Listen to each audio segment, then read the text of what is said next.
छोटे से गांव में रमेश नाम का एक किसान रहता था। रमेश मेहनती था, पर उसके पास जमीन बहुत कम थी।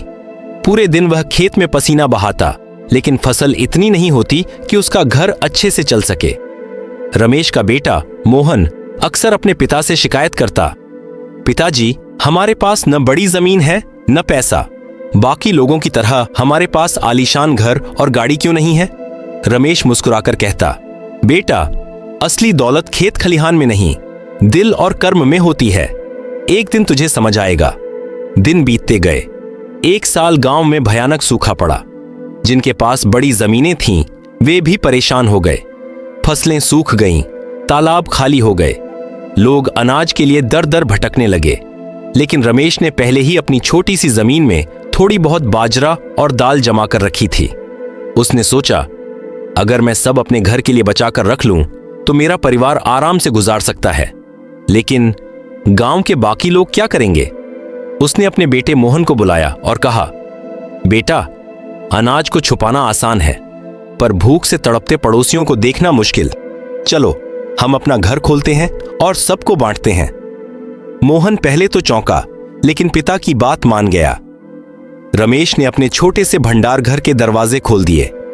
जिसने जितना मांगा, रमेश ने उतना दिया। गांव के लोग हैरान थे। इतने कठिन समय में रमेश ने सबसे पहले मदद का हाथ बढ़ाया। धीरे धीरे पूरे गांव में खबर फैल गई। लोग रमेश को आशीर्वाद देने लगे। कई परिवारों की जान रमेश के बांटे हुए अनाज से बची। मोहन ने यह सब अपनी आंखों से देखा। एक दिन उसने पिता से कहा, पिताजी, अब मुझे समझ आ गया। बड़ी जमीन और बहुत सा धन ही असली दौलत नहीं है। असली दौलत है दया, करुणा और दूसरों की मदद करने का दिल। रमेश ने बेटे के सिर पर हाथ रखते हुए कहा, बिल्कुल सही बेटा। सोना चांदी कभी भी कम हो सकता है, पर अच्छे कर्म हमेशा लोगों के दिलों में चमकते रहते हैं। कुछ समय बाद बारिश आई और गांव फिर से हरा भरा हो गया। लेकिन इस बार गांव के लोग पहले जैसे नहीं थे। अब वे समझ गए थे कि संकट के समय एक दूसरे का साथ ही सबसे बड़ी ताकत है।